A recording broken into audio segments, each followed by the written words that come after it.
Recordemos que el Plan de Desarrollo Nacional es el programa que va a guiar, que va a orientar el ejercicio del gobierno en estos 4 años. ¿Cómo? Uno de los ejes fundamentales de la Red Nacional de Democracia y Paz es el tema ambiental. Entonces nos hemos dado cita para saber cómo es eso, cómo es que va ese tema ambiental en el Plan Nacional de Desarrollo. Para eso tenemos unos invitados muy especiales a quienes voy a pedir el favor que pasemos aquí al escenario. Claro que me faltan 2 sillitas. Está María Gabriela Chilatra. María Gabriela Chilatra es una joven que hace parte del equipo de la Pastoral Social en Florencia, Caquetá.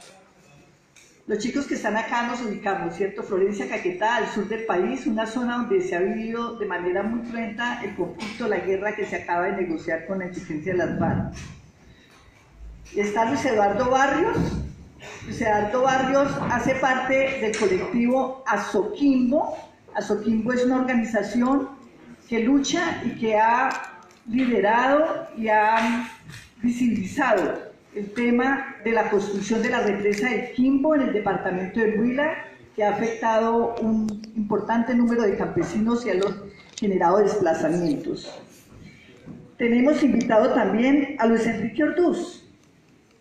Luis Enrique es abogado, él es el responsable, coordinador del programa socioambiental en la Corporación Podium. Es un hombre que ha estado muy metido en este tema ambiental y que con seguridad nos va a aportar muchísimo. Bueno, y está Estefanía Montoya. Estefanía es la responsable del equipo de la UTL, del representante de la Cámara, David Racero. ¿Estefanía no ha llegado?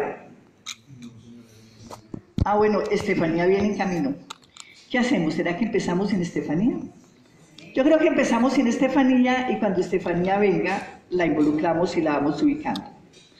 Bueno, acá la metodología, recordemos que el plan de desarrollo del presidente Duque, que no debiera ser del presidente Duque, sino el plan de desarrollo del país, porque es la norma que va a guiar el desarrollo del país en estos 4 años, se llama Pacto por la Equidad.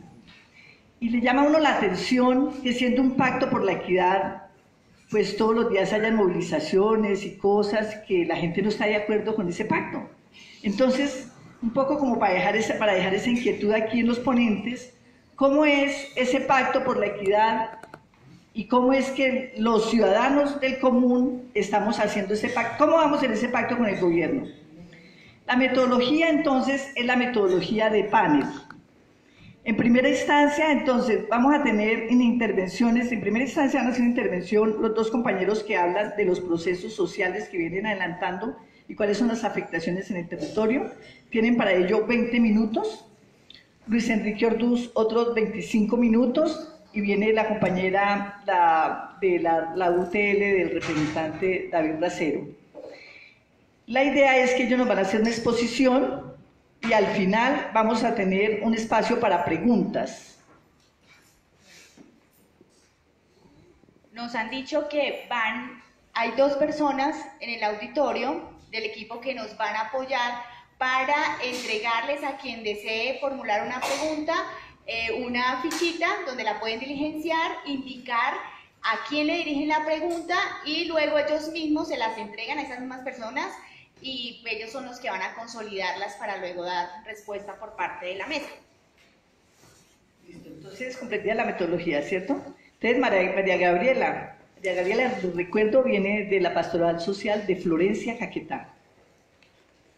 Muy buenos días para todos. Además de venir por parte de la Pastoral Social, soy mujer campesina. En estos momentos la Amazonía está atravesando por una crisis ambiental por la deforestación. Voy a leer un poco aquí. El proyecto de monitoreo de la Amazonía andina se adelantó a las cifras oficiales y reveló que en el año pasado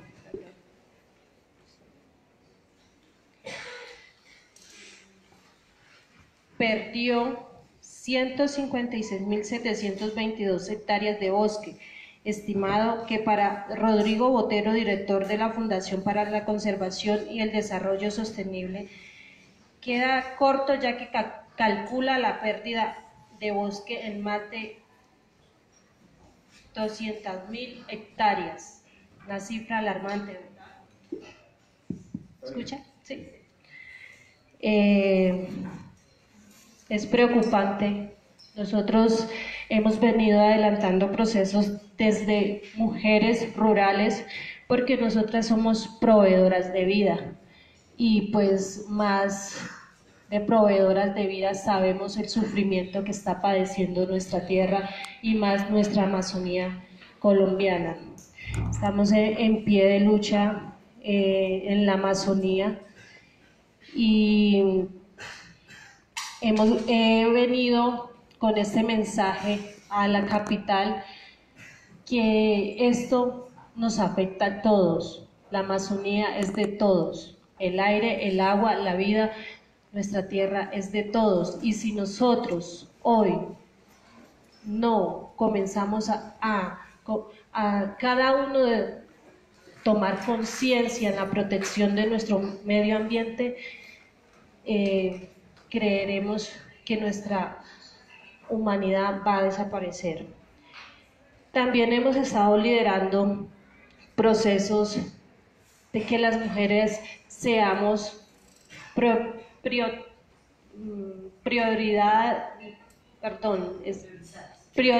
priorizadas en tenencias de tierra, porque más de ellas somos proveedoras de vida, ¿no? Y sabemos de protección, de cuidado de nuestra casa común.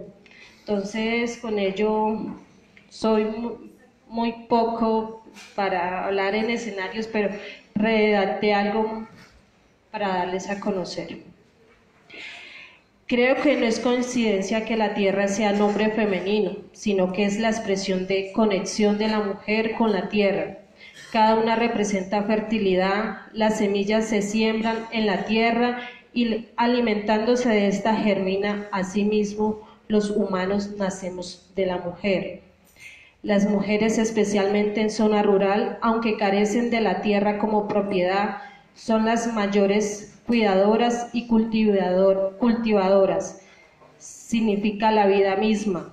Sus saberes propios en agricultura permiten un aprovechamiento de manera natural y la conservación, aunque estas costumbres se van perdiendo por la falta del reconocimiento a las mujeres en este aporte, y tampoco existen estadísticas que reflejen su trabajo como productoras de alimento. Se hace necesario que las mujeres rurales sean propietarias de tierra para que al producirla les genere autonomía, poder de decisión y estén menos vulnerables ante una situación de violencia no solo a las mujeres, sino también a la misma tierra. Es el momento de darle vuelta a la página, es el tiempo de la tierra, así como es el tiempo de la mujer, de escuchar sus aportes y abrir espacios políticos, económicos y social para que sus manos ayuden a enfrentar y resolver la crisis del cambio climático, pero también el problema del hambre y la pobreza.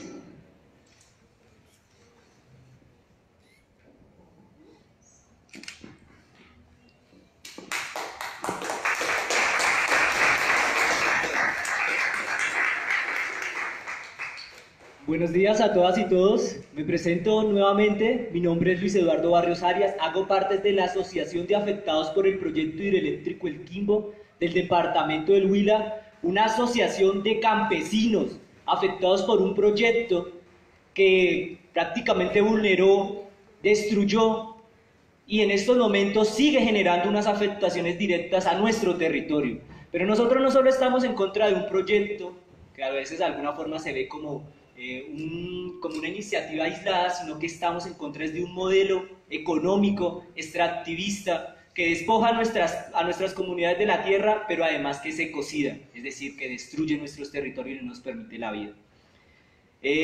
Específicamente el día de hoy vengo a comentar qué es lo que hemos venido desarrollando como asociación durante estos 10 años de lucha y resistencia, pero además colocando unos aspectos muy puntuales frente al tema que hoy nos convoca, el Plan de Desarrollo Nacional, que no es nada más y nada menos que una profundización de este modelo económico, que no es nada más y nada menos que un continuismo en el cual la locomotora mineroenergética se sigue profundizando y esta vez lo único que se le está garantizando es mayores elementos para que las transnacionales, para que los acumuladores de tierra, para que el capital extranjero simplemente siga despojando nuestras tierras y nos sigan desalojando a nosotros.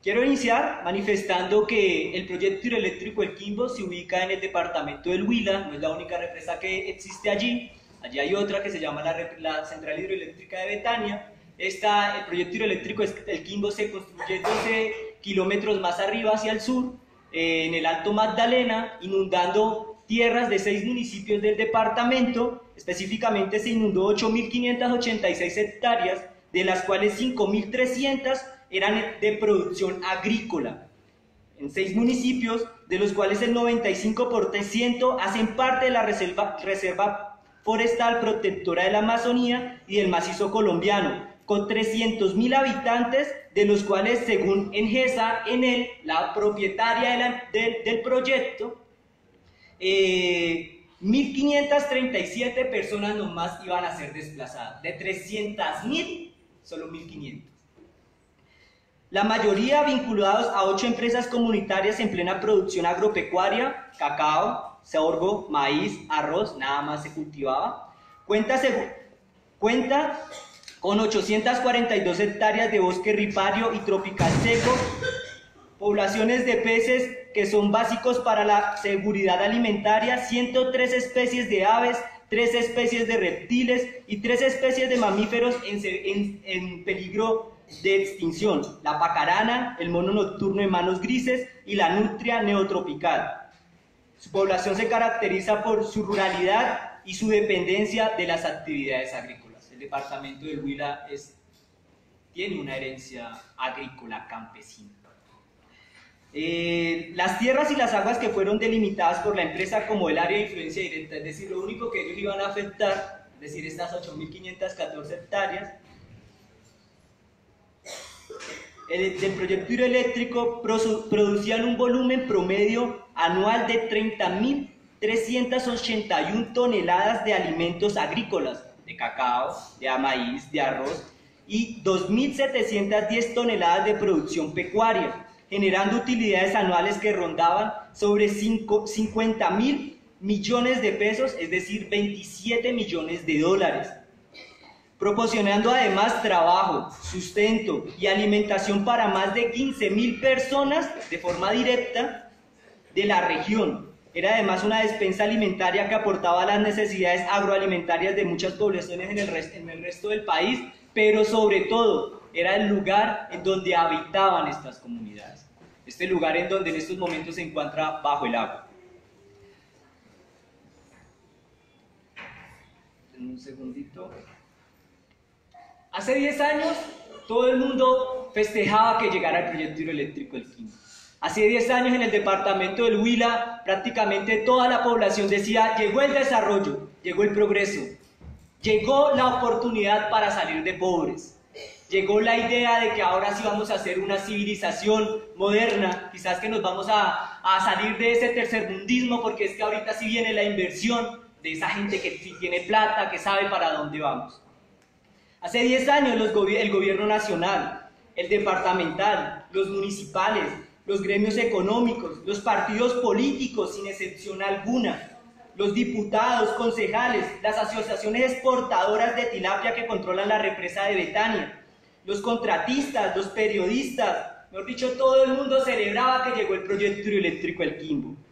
Pero además, todos se sumaban a un clamor y además hasta una clara y radical y sobre todo dictatorial postura del expresidente Álvaro Uribe Vélez, en el cual decía: el proyecto hidroeléctrico va porque va. Pero esto no es coincidencial, es que antes del licenciamiento ambiental, en la Procuraduría Nacional y el Ministerio de Medio Ambiente ya habían dicho que no era viable realizar este proyecto porque sencillamente se iban a inundar una cantidad de hectáreas productivas que sencillamente nunca, y ahorita les comento algo, van a poderse restablecer. Es decir, esas tierras se perdieron.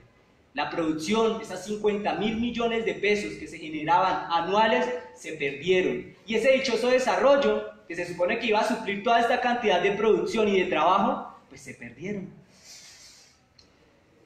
Mejor dicho, ese desarrollo en el cual postuló Álvaro Uribe, en el cual manifestó que era prácticamente el premio, el mayor logro que podría encontrar el departamento del Huila, no terminó siendo sino que un espejismo. En estos momentos,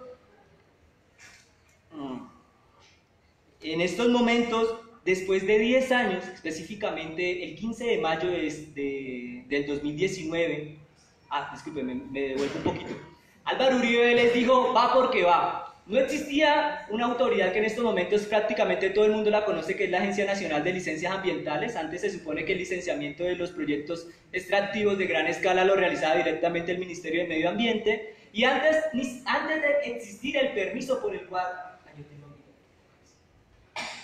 antes de realizarse el licenciamiento, y antes de existir como se podría decir que los elementos jurídicos y legales para que se dieran los permisos ambientales para realizar este proyecto, el Estado ya había declarado de utilidad pública a toda la zona que se iba a inundar. Es decir, antes de haberse validado el proyecto, ya los campesinos no eran dueños de su tierra.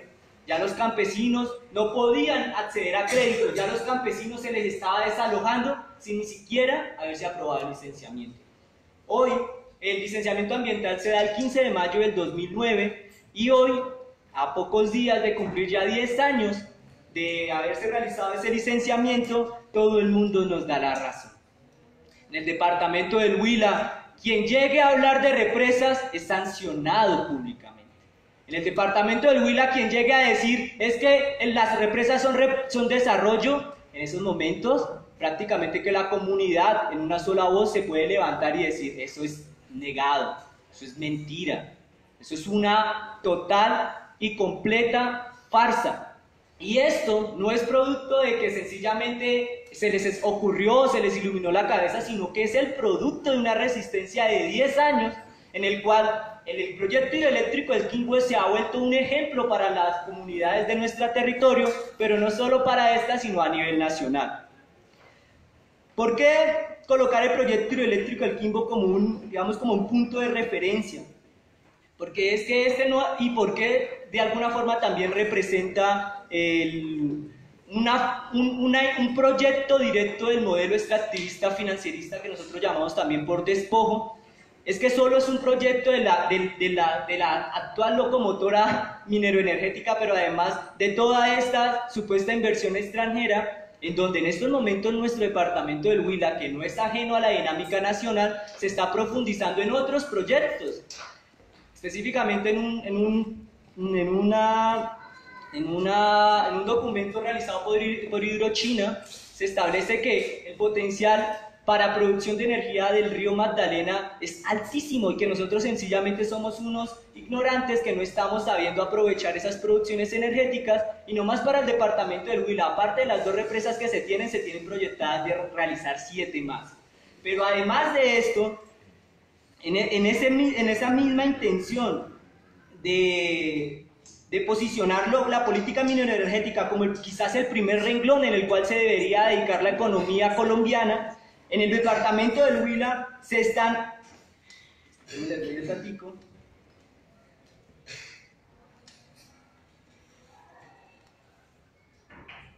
Aparte de las 7 represas que están en el plan de privatización del río Magdalena, hay 11 áreas de explotación petrolera, algunas con técnicas no convencionales, que ese es otro tema que el compañero aquí va a hablar, y específicamente 25 municipios están previstos para minería a gran escala. Es decir, todo el departamento del Huila está pensado para la explotación y la exploración minera y la producción de energía a base de centrales hidroeléctricas.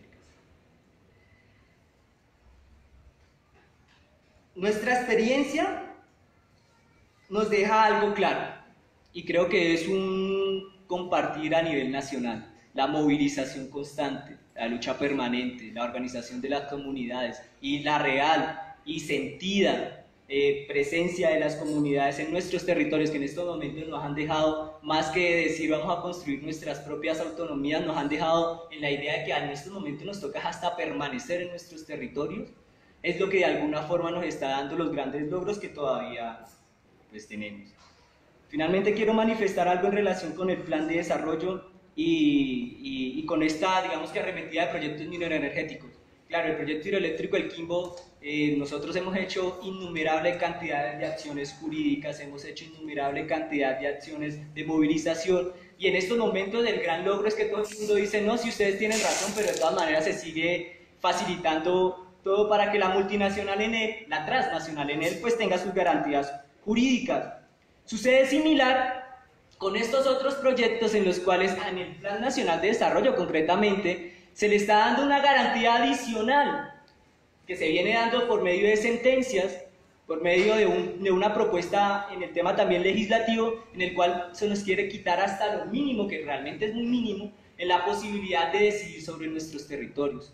Concretamente, en la actualidad existe prácticamente que una dictadura constitucional mineroenergética impuesta por la Corte Constitucional, por el Consejo de Estado, por tribunales, por juzgados, que con la mayor celeridad vienen declarando la nulidad de dos iniciativas propias que han tenido varias comunidades a nivel nacional: acuerdos municipales por la defensa del territorio y consultas populares autónomas, en donde se está diciendo claramente, es que es una cuestión de vida, es una cuestión de defensa de nuestro principal elemento de vida, que es el agua, y es una defensa específicamente por la defensa de nuestro territorio, que es donde habitamos.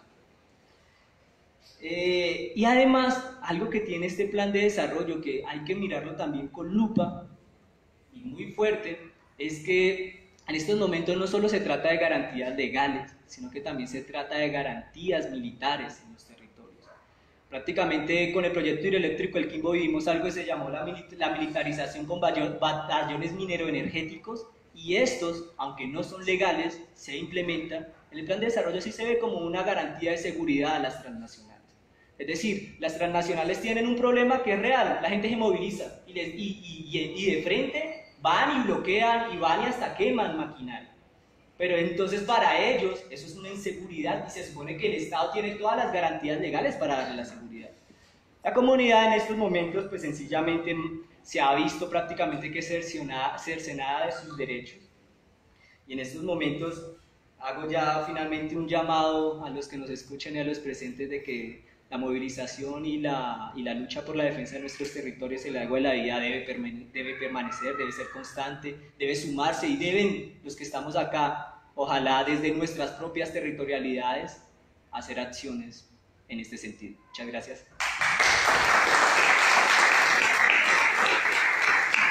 Gracias, Luis Eduardo. Hacemos el llamado a Estefanía Montoya, que ella es miembro de la Unidad de Trabajo Legislativo del representante de la Cámara, David Racero. Entonces, para ubicarnos, los dos compañeros que han hablado de las experiencias sociales que han vivido en sus territorios, la compañera del Caquetá, su presentación estuvo fundamentalmente orientada a hablar de reconocer a la tierra como dadora de vida y a las mujeres campesinas como cuidadoras de la vida en tanto son cuidadoras de la tierra. Y el compañero de Azoquimbo, Luis Eduardo, nos ha dejado una lección fundamental: la resistencia frente a un modelo de desarrollo que no consulta las necesidades o los planteamientos de las comunidades. Si esa resistencia es permanente y sostenida, de todas maneras termina cambiando los constructos mentales que puede tener una comunidad. Esa es una gran experiencia. Entonces, Luis Enrique, cuéntenos, usted ahora, Luis Enrique es abogado ambientalista. ¿Qué es eso del fracking que se plantea en el plan de desarrollo, que todos los días escuchamos decir y que pues, nos fue presentado primero en la campaña política que acabamos de terminar? Por un lado, uno de los candidatos decía no al fracking, y después en el transcurso de la campaña, el otro candidato que finalmente resultó electo terminó cambiando su posición de fracking para decir que efectivamente no iba a haber fracking, pero hoy encontramos a los estudiosos que le han hecho el plan de seguimiento, le han hecho seguimiento al plan de desarrollo, que dicen que finalmente el fracking terminó contemplado en el Plan Nacional de Desarrollo. Entonces, Luis Enrique nos va a hablar acerca del fracking. Bienvenida.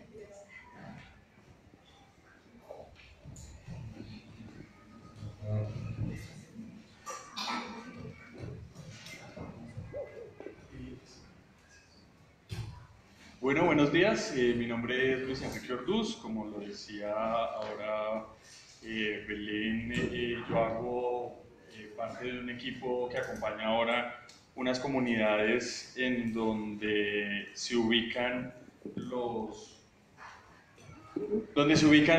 principales pilotos de fracturamiento hidráulico en el país.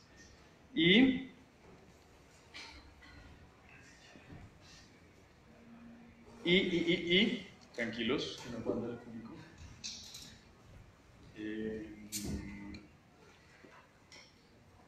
Y lo que vengo a compartirles es un poco un contexto muy general del fracturamiento hidráulico.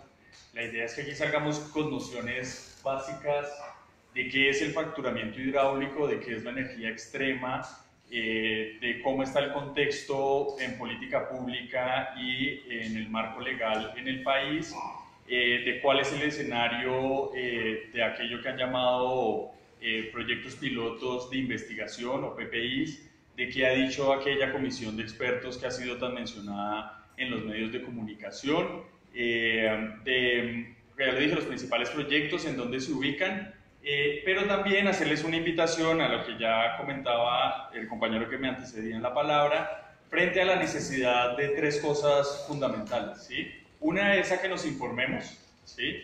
La otra es a que nos organicemos y la tercera a que nos movilicemos, porque la experiencia histórica, no solo la mía porque aún soy bastante joven y la experiencia no es tan amplia, pero si uno recapitula lo que ha pasado en la historia de la sociedad civil en el mundo, pues si no hay información, organización y movilización, no hay transformación. Este es los temas que voy a abordar. Primero, un breve contexto económico y político de los hidrocarburos, algo que uno podría llamar la geopolítica, aunque es una palabra muy ambiciosa. Y esto es importante porque nos trazará como un escenario de qué es lo que está pasando con los hidrocarburos a nivel mundial y por qué se habla de fracturamiento hidráulico y demás. Otro punto es qué es la energía extrema y qué es el fracking. El otro punto es una breve historia del fracking en Colombia, con unos elementos de política pública, el marco regulatorio y los principales proyectos que se avisoran realizar en el país. Y por último, un poco de movilización, unas invitaciones frente a unas actividades concretas que van a haber hoy y el 7 de junio en el país. Entonces, lo primero es el contexto económico y aquí el rol más determinante frente al tema de los hidrocarburos, yo creo que sin lugar a dudas es Estados Unidos, ¿sí? Y no es porque uno tenga como un delirio imperialista y crea que hay ahí como una conspiración y demás, sino porque el pasado reciente, y estoy hablando de más o menos 150 años, o sea, la modernidad, ha sido marcada en la economía del mundo por el descubrimiento de los hidrocarburos, aunque la revolución industrial realmente empezó con el carbón y la máquina, y la invención de la máquina, pero hay un despegue significativo del modelo económico y productivo en todo el globo terráqueo a partir del descubrimiento de los hidrocarburos, del petróleo, ¿sí? Particularmente, que desplazó rápidamente al carbón y que empezó a ser un elemento central en la seguridad, particularmente de Estados Unidos, quien tiene toda una agencia de seguridad destinada, digamos, a elucumbrar toda una política en temas de seguridad militar, de política pública, de control de países y demás, para tener control sobre el abastecimiento de este material. Estados Unidos perdió su autosuficiencia en hidrocarburos en la década de los 40, ¿sí? Y empezó a importar hidrocarburos, con lo que eso implica económicamente. Sin embargo, desde el 2018 aproximadamente, se vuelve a ubicar dentro de los 3 países de mayor producción económica, de mayor producción petrolera, acompañados de Arabia Saudita y de Rusia, ¿sí? En este momento, Estados Unidos produce, aunque ahí también, digamos, el petróleo no se produce porque no hay ninguna transformación, esto es un paréntesis, no hay ninguna transformación del petróleo, el petróleo se extrae, ¿sí? Entonces, en este momento Estados Unidos extrae 11 millones de barriles de petróleo diarios, frente, por ejemplo, a Colombia, que extrae alrededor de 850.000 barriles diarios. Y según el organismo, el EIA, que es un organismo de análisis y estadística del Departamento de Energía de Estados Unidos, de esos 11 millones de barriles diarios, el 68% es petróleo de esquisto, es decir, es extraído en yacimientos no convencionales, que ya les voy a contar qué es esa vaina en los yacimientos no convencionales. Es decir, de esos 11 millones, 8 millones de barriles son extraídos con esta técnica. Y entonces ahí viene, a raíz, digamos, del gran poder militar fundamentalmente que ha tenido Estados Unidos en el dominio geoespacial de países como en el Medio Oriente cercano, Irán, Irak, Arabia Saudita, Emiratos Árabes, etcétera. Pues este grupo de países se organizó y creó la OPEP, que es la Organización de Países Exportadores de Petróleo.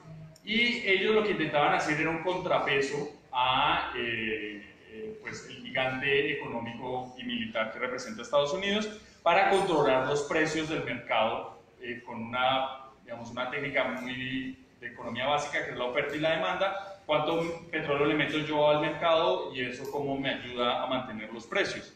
Desde el 2016 la OPEP, con este aumento de la extracción de hidrocarburos en Estados Unidos, la OPEP se plantea disminuir por lo menos en 1,2 millones la producción mundial de petróleo. Dentro de la OPEP está Arabia Saudita, Kuwait, Emiratos Árabes, Gabón, Libia, Irak, Venezuela, Guinea, Angola, etc. Son alrededor de 16 países. Y esto logró que se bajaran los precios, porque si ustedes lo recuerdan, entre el 2008 al 2012 el barril del petróleo tocó el techo de los $100, lo que representa un valor supremamente lucrativo para el mercado.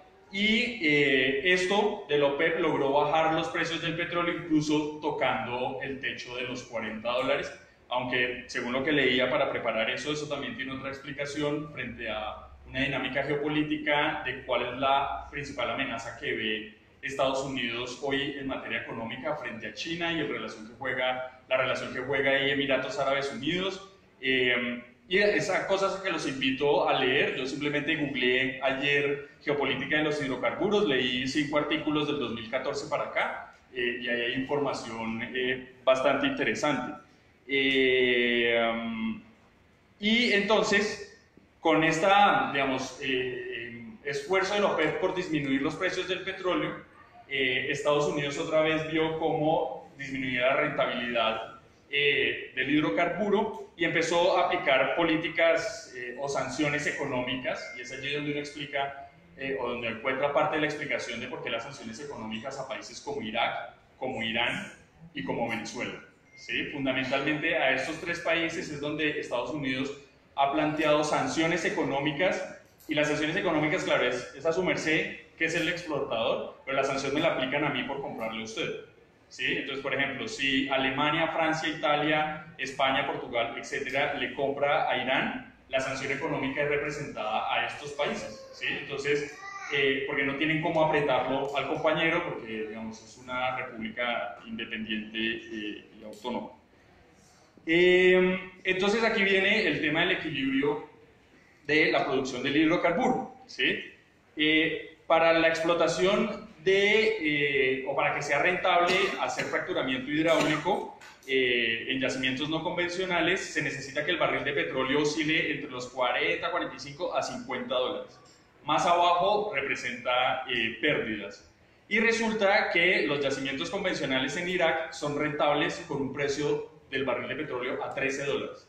O sea, Irak y parte de la OPEP podría tener un barril de petróleo a 15 dólares y seguir ganando plata para tener, digamos, ganancia en esta lógica de mercado. Y por otra parte, mediante la técnica de fracturamiento hidráulico se necesitan aproximadamente, ¿sí? Y estas son cifras, vamos, que tienen que evaluarse también, depende de la circunstancialidad de cada caso, ¿sí? Es distinto una formación geológica en Colombia, en Estados Unidos. Dentro de Estados Unidos cada formación geológica tendrá su particularidad. Entonces cifras como el uso del agua, la cantidad de fracturamiento hidráulico que se debe hacer, el uso de arena, de químicos, el tipo de químicos, etcétera, varía dependiendo de cada caso concreto. Entonces yo aquí voy a hablar como de generalidades y no de particularidades. Entonces, para hacer fracturamiento hidráulico en Estados Unidos se necesita cada año hacer 2.500 pozos, ¿sí? Y lo que ha dicho la bibliografía o quienes han revisado estos temas es que reducen su rentabilidad entre un 60 y un 65% solamente en el primer año de fractura, ¿sí? Y eso ocurre porque, como lo vamos a ver ahora más adelante, se cierran nuevamente las fracturas que se generan en la roca generadora.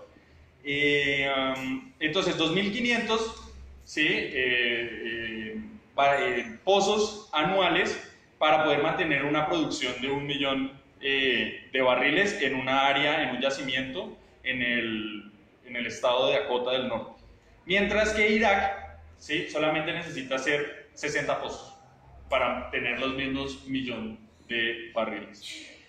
Eso nos explica por qué, por ejemplo, cifras del Wall Street Journal dice que las 20 principales productoras de esquisto, es decir, de petróleo no convencional, tuvieron pérdidas por 20.000 millones, ¿sí? Y solamente 5 lograron tener ganancias. Es decir, este negocio no es posible si no es subvencionado por los estados, ¿sí? Y entonces este es un escenario de la lógica geopolítica. A ver cuánto tiempo llevo, creo que esta vaina 11 minutos, yo creo que alcanzo. Y otro escenario es en ese rifirrafe de cómo se maneja el precio del barril, está en la relación de Estados Unidos, Oriente Medio y China, ¿sí? Si ustedes recuerdan, por allá como en el 2012-2013, Estados Unidos empezó a retirar las tropas, ¿sí? de Afganistán y de Irak, que era donde tenía mayor concentración de flotas, y empezó a, digamos, distraerse o a abandonar un poco el conflicto en Medio Oriente, que fue donde estuvo desde los 40, ¿sí? Impulsando golpes de estados en Irán, impulsando golpes de estados en Irak, haciendo intervenciones militares, porque aparentemente habían armas químicas en Irak, cosa que luego no se verificó o no se corroboró o no se demostró más bien, y eso tiene relación con el control que necesitaba tener este país sobre estos países productores. Ahora, como Estados Unidos tiene autoeficiencia energética por el fracturamiento hidráulico, ya no le interesa tener control sobre estos, sino ver cómo le pone cara al nuevo gigante económico que le representa China, que según los economistas dicen que para 2030, 2040 sería la nueva potencia económica, y Estados Unidos no se quiere ver otra vez como pisados los talones, como ocurrió con la URSS en la época de la Guerra Fría. Entonces ha empezado a retirarse, ¿sí? Su estrategia geopolítica ha empezado a retirarse de Oriente Medio, ¿sí? Para empezar a hacer cercanías con el Oriente Lejano, ¿sí? Entonces se ha reunido, por ejemplo, con Vietnam, con Birmania, ha empezado a generar zozobra y conflicto en países como Taiwán, con Corea del Sur, Corea del Norte y demás, para ver cómo genera ahí una inestabilidad económica, política y militar para generar un contrapeso a China. Eso a Arabia Saudita, que es otro de los productores, le genera bastante inestabilidad, porque por aquí anoté cómo se llaman esos berracos, los hazahuitas, o se me escapó, y aquí me empiezo a enredar.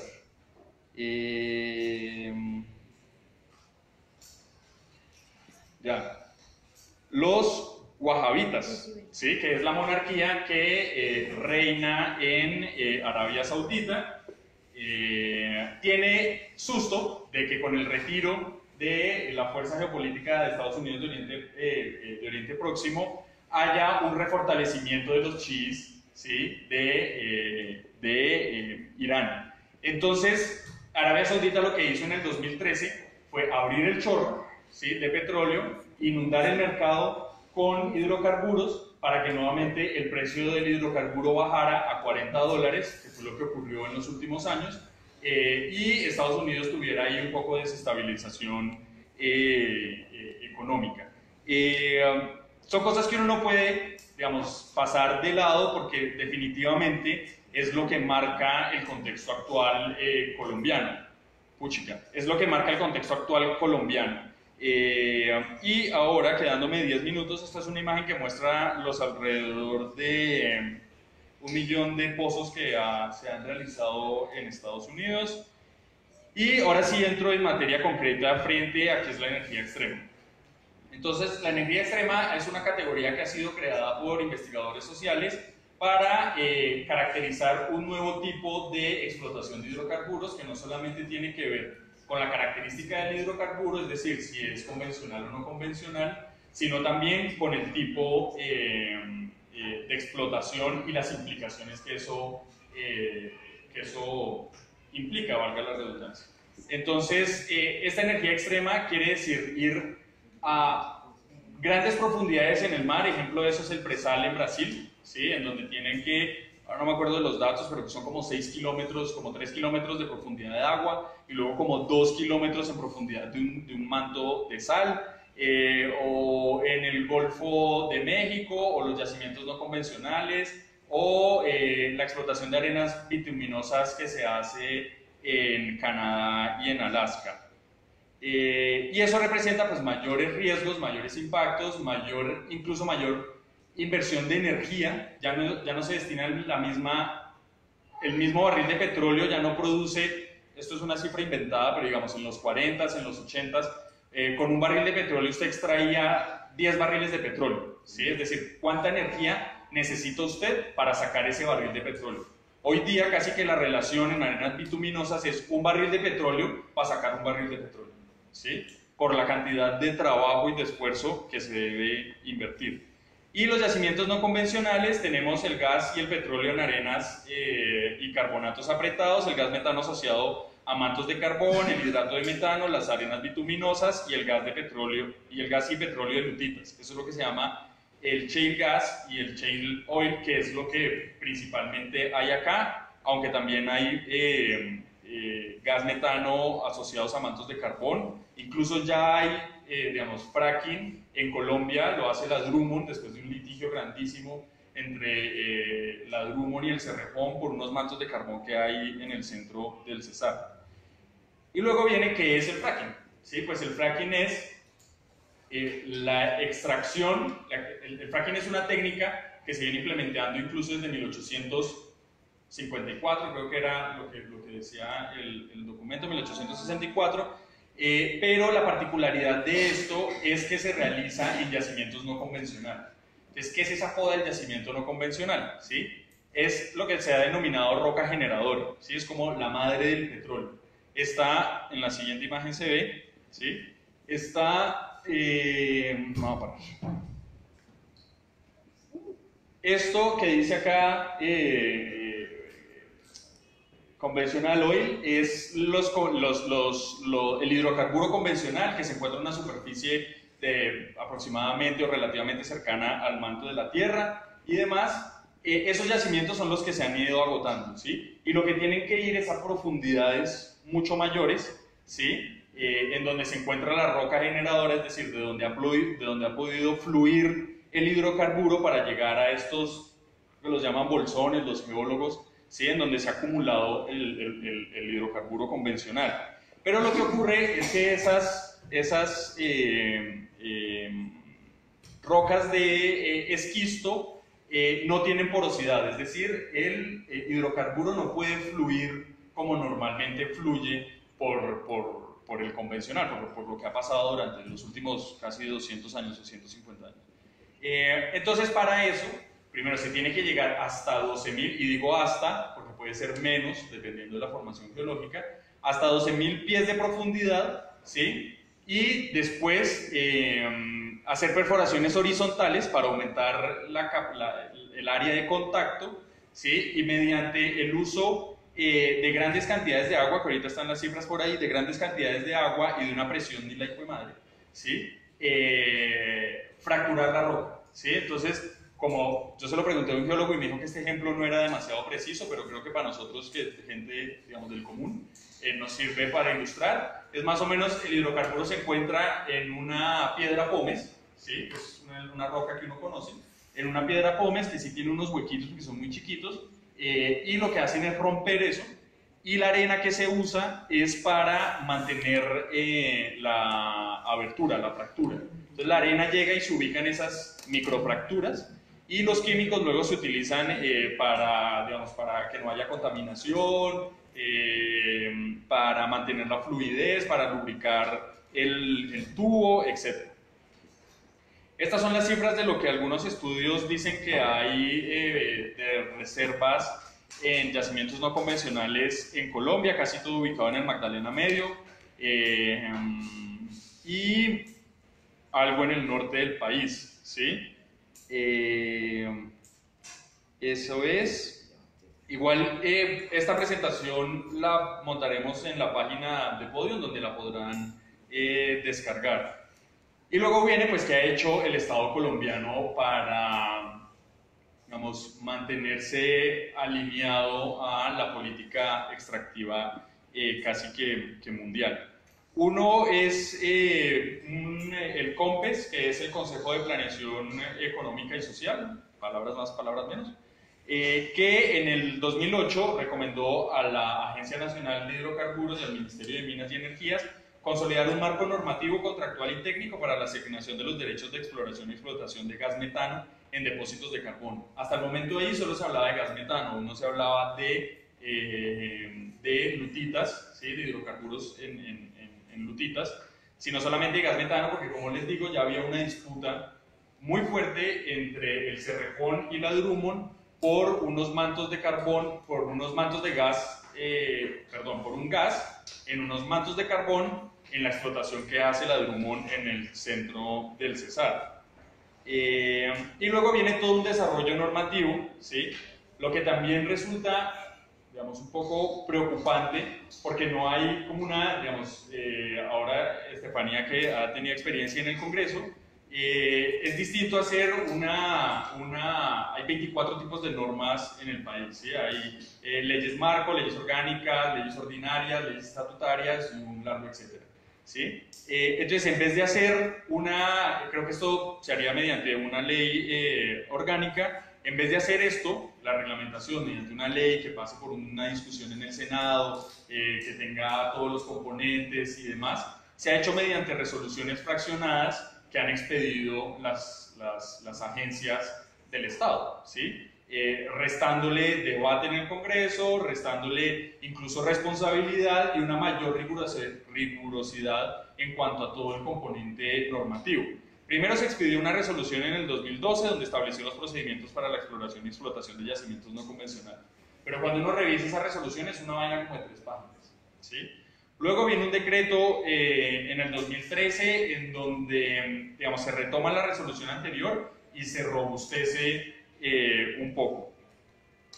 Luego viene la resolución, creo que esta es la piedra angular del fracturamiento hidráulico hoy en Colombia, que es la resolución 90341 del 2014, que es la que estableció el procedimiento y los requisitos técnicos para la fase de exploración, ¿sí? Y luego unos términos de referencia, ¿sí? Para la elaboración de estudios de impacto ambiental para la fase de exploración. Entonces, hasta ahí solo hay un desarrollo normativo para la fase de exploración, no para la fase de explotación. Sin embargo, la Drummond ya, la información que tenemos es que ya hace explotación de gas, ¿sí? De este gas en mantos de carbón, sin que haya habido autorización o sin que haya habido un marco normativo para eso en el país. Y lo que se dice es que la ANLI Minambiente viene desarrollando una resolución para la fase de explotación. Luego el suscitado debate sobre el Plan Nacional de Desarrollo, que si sí, que si no, creo que me va a robar 3 minutos más, Belén. Que si sí, que si no, que si sí lo aprobó, que si no lo aprobó. Y lo que, digamos, lo que ocurrió ahora, Estefanía quizás lo precise, es que realmente dentro del articulado del Plan Nacional de Desarrollo, el Plan Nacional de Desarrollo tiene 3 componentes: las bases, el articulado y el plan plurianual de inversiones, o un trabalenguas así. Y lo que dice es, en las bases del plan, ¿sí? Que es el que hace el diagnóstico de cómo está el país, en el capítulo 9, numeral 2 del objetivo 1, dice que se le dará viabilidad a nuevas fuentes de hidrocarburos. Lo que quiere decir esto es que se le da un aval al Ministerio de Minas y Energía de que estudie la posibilidad de realizar la exploración y producción de yacimientos no convencionales, ¿sí? Un dato, es decir, esto no dice que habrá fracking, ¿sí? Esto lo que dice es que se impulsará con mayor vehemencia el desarrollo de los yacimientos no convencionales en el territorio colombiano. Yo no sé si esto se ve, hay alrededor de 48 polígonos para yacimientos no convencionales con información del 2017. Como ven, casi todo se ubica en la cuenca del río Magdalena. Esos de arriba son los del Cesar. Sin embargo, esto es lo que está pasando aquí en los alrededores de Bogotá. Hay, yo no sé cuántos, por lo menos como 14 o algo así, en inmediaciones de Bogotá. Hace poco había una discusión en redes sociales sobre si el páramo de Chingaza, por ejemplo, estaba amenazado o no. Allí hay una organización social que se llama Fortaleza de la Montaña, que documentó cómo la Nexa en Petroleum en el bloque Sueva hizo unas explotaciones, si bien es cierto, no dentro del páramo, sino áreas de inmediación. Estos son los bloques del operador, el tipo de contrato, la cuenca, etc. Todo esto luego los invito a que lo revisen en la página. Y los principales impactos, creo que hablé mucha carrera.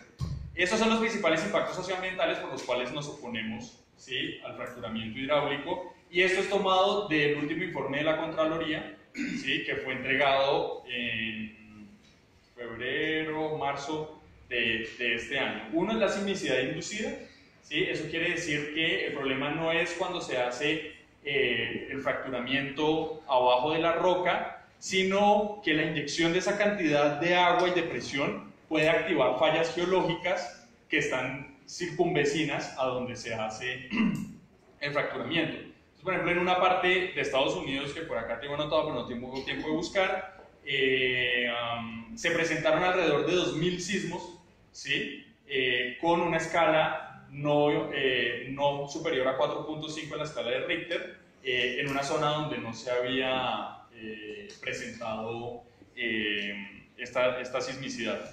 El otro tema es la contaminación de cuerpos superficiales y acuíferos por derrames de aguas de retorno y aguas de producción. Entonces ahí viene un tema, digamos, ellos hacen el pozo y hacen una cementación alrededor del pozo. Sin embargo, los estudios que han dado resultados en Estados Unidos dicen que alrededor del 6.5% de esos revestimientos fallan en el primer año de producción del pozo, lo que permitiría que hubiera flujos de las aguas de retorno o de las aguas de producción hacia los acuíferos subterráneos. Por ejemplo, el acuífero de la cuenca del Magdalena Medio representa el 54% de los acuíferos nacionales, ¿sí?, cifras de la Contraloría, y de esos el 90% de esas aguas tienen calidad para consumo humano.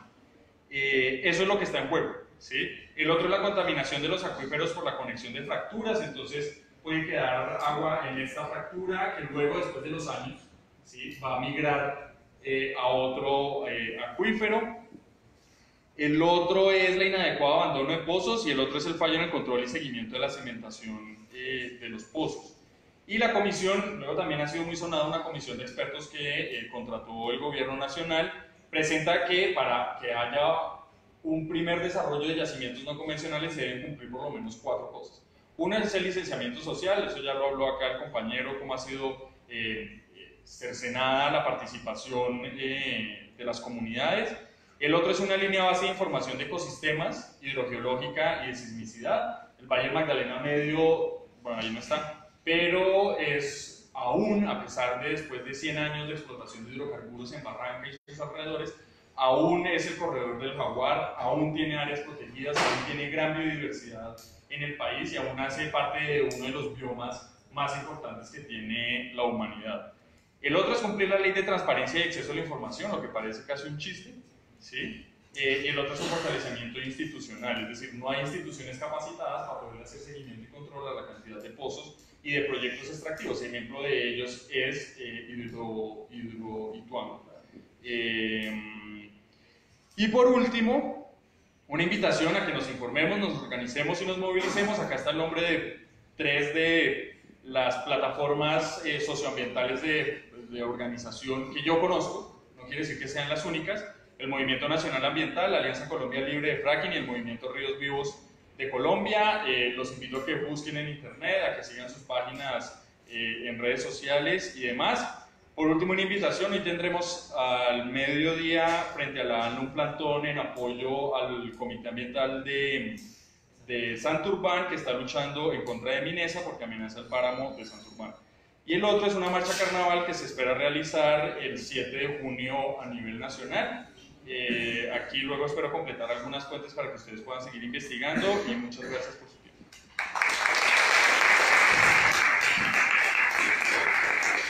Muchísimas gracias, Luis Enrique, que no se contentó con contarnos solamente qué era el fracking, sino también nos contó y nos ubicó en este tema de la geopolítica y la explotación petrolera, y cómo quizá la mayoría de esas guerritas que se han inventado y que nos las hacen ver guerritas por la defensa de los derechos humanos y eso, no obedece a otra cosa sino a cómo se sigue manteniendo la supremacía económica y política en el mundo por parte de una entidad potente como son los Estados Unidos.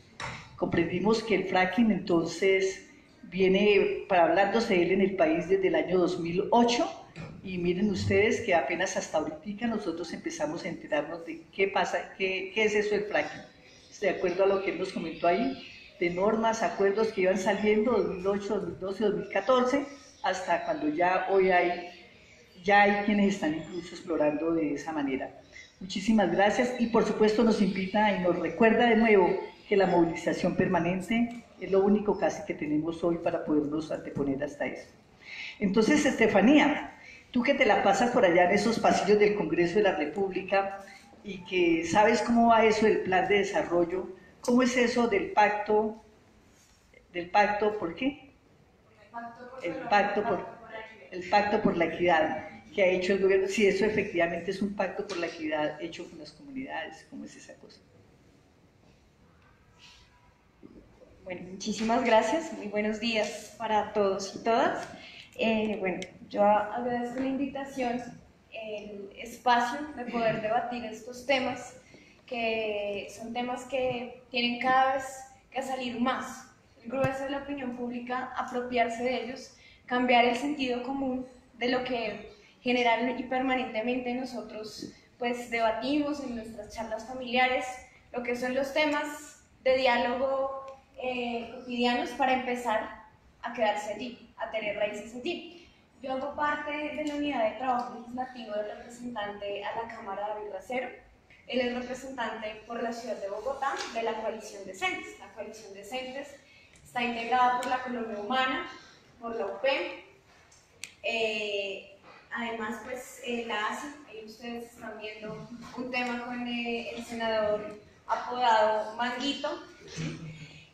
Bueno, pero en general Decentes es una suerte de espacio unitario de fuerzas minoritarias que el año pasado casi ponen un presidente. Y empiezo por esto porque evidentemente lo que aquí voy a hablarles es político, ¿sí?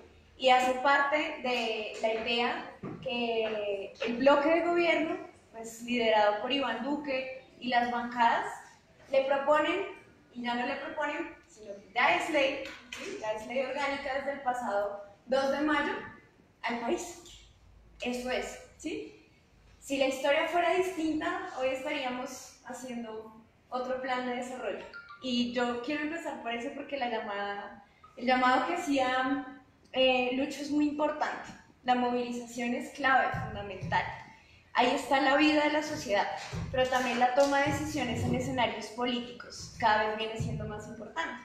Y hay algo que es gratificante, como decían ahora, bueno, yo paso ahí estoy en los pasillos, pero es gratificante encontrar a la gente de las FARC ahí pensándose cosas, elaborando propuestas, poder que se dé un diálogo, un espacio abierto en que ellos conversen con Cambio Radical, incluso con el Centro Democrático. Ver eso es decir, el país avanza. Y tenemos una bancada de oposición, declarada después del Estatuto de Oposición del año pasado, muy nutrida, ¿sí? En Cámara de Representantes hay fuerzas plurales, pueden hacerse debates.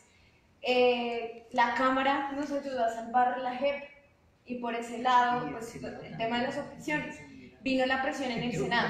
Entonces yo quiero no empezar con un mensaje pesimista, pese que aquí ya nos señalaron la ruta para donde nos van a llevar estos próximos 4 años, sino con esperanza, con fuerza. Se va a poder penetrar estos espacios y hacer cada vez más la diferencia, ¿sí? Entonces, simplemente es eso. ¿Qué vamos a esperar? Pero también esta espera no es pasiva. Esta espera de este lado es activa. Y ellos más temprano que tarde van a ver una sociedad movilizada en torno al tema ambiental y van a ver que esas alternativas de poder por fin van a empezar a ganarle espacios. Pero depende de nosotros. Entonces, bueno, con este preámbulo, el Pacto por Colombia, Pacto por la Equidad, es pues el nombre rimbombante que le han adjudicado a esta línea, este horizonte temporal que, ojo, empieza en 2019, ¿sí? Eso es una cosa clave de distinguir y va a acabar más o menos en 2023, ¿sí? Una vez tengamos otro mandatario, ¿sí? Entonces, Duque no puede empezar o no llegaba de una vez con un plan de desarrollo. Aquí se trata de reflexionar sobre la condición ambiental, qué es lo que queda de la condición ambiental o del tema ambiental en el plan de desarrollo. Y nosotros pasamos por un llamado, entendiendo que no solo los ecosistemas hacen parte de lo ambiental, sino nosotros, que ya hemos llegado a diferentes escenarios naturales, los hemos transformado, nos hemos transformado en virtud a esa relación, estamos dentro de esa lógica, pensándonos también en la condición ambiental. Y tenemos que verlo así porque somos una especie más que debe salvarse, así como hablamos de animales que están cada vez más extinguiéndose, especies, ¿sí? Esta especie también debe jugarse su propia suerte sobre el planeta. Y a partir de todas estas modificaciones que ya Lucho nos explicaba sobre el tema del avance del capitalismo, sí que tiene amenazada esa condición. Entonces, bueno, la idea es que veamos por qué es un plan de desarrollo muy brevemente, cuáles son las líneas que inspiran este plan de desarrollo del gobierno Duque, cuál es el diagnóstico de la condición ambiental que se realiza para poder construir este pacto, cuáles son las apuestas estratégicas en materia ambiental y cuál es nuestro quehacer.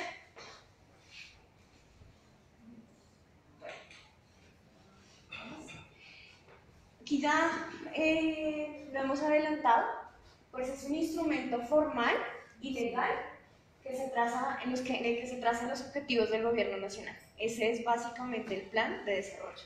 O sea, observando el plan de desarrollo sabemos a dónde vamos como país. Entonces, de ahí se desdobla qué en términos de políticas públicas va a pasar.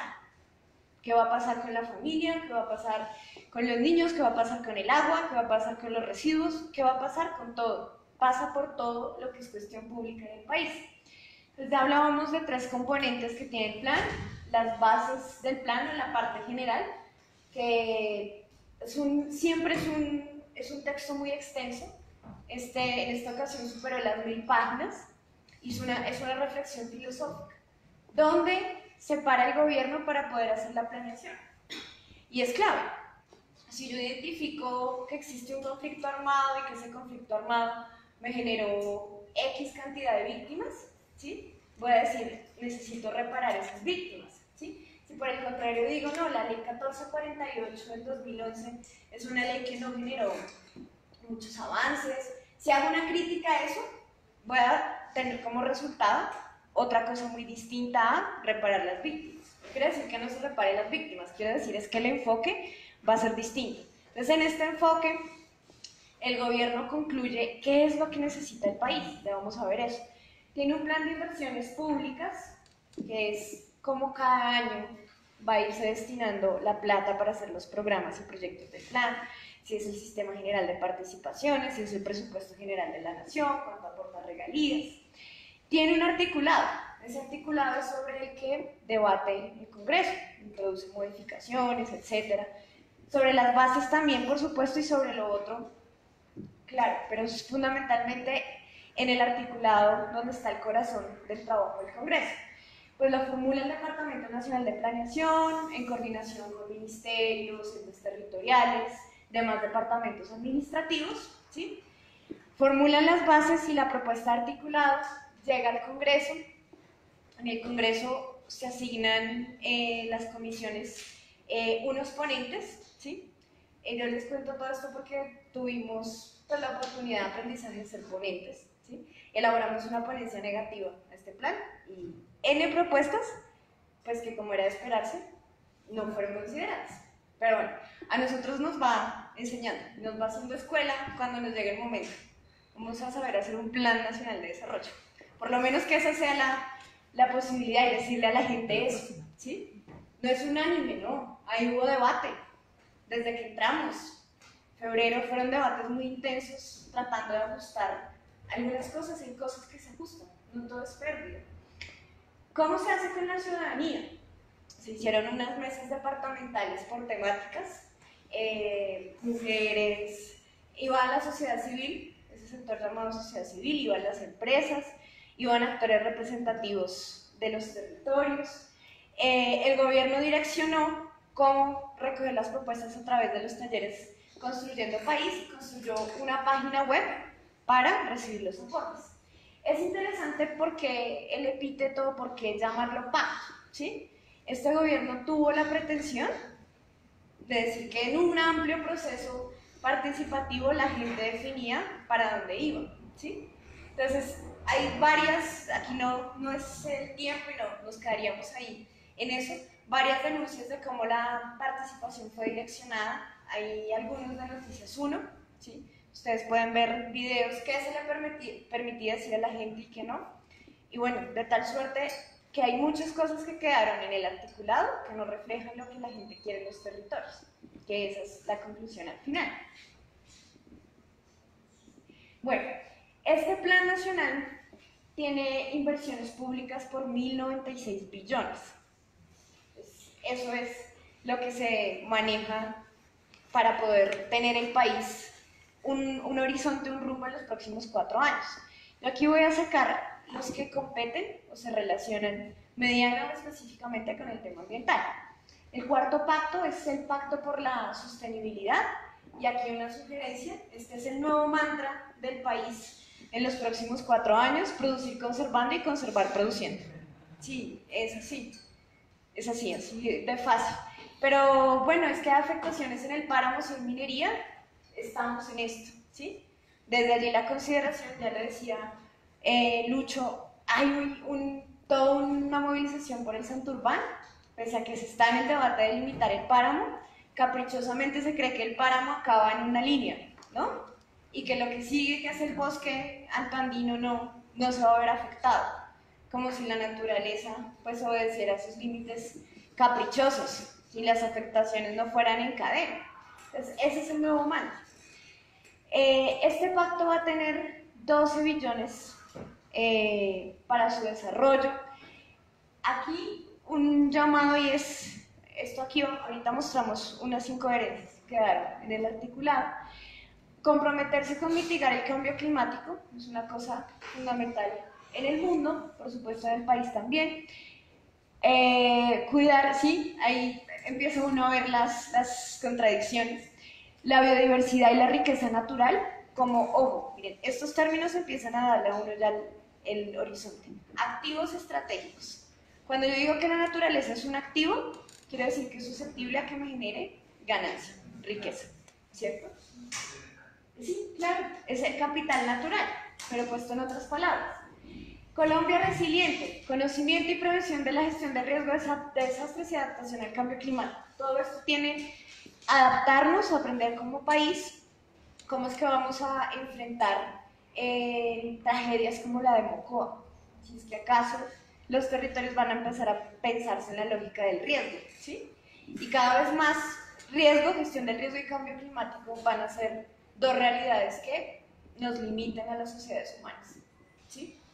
Ya ustedes lo ven, acá en Bogotá hay ciertos sectores donde no se puede construir porque el riesgo es inminente, ¿sí? En muchas regiones del país ocurre lo mismo. Bueno, instituciones ambientales modernas, apropiación social de la biodiversidad y manejo efectivo, este es clave, manejo efectivo de los conflictos socioambientales. Efectivo, ¿sí?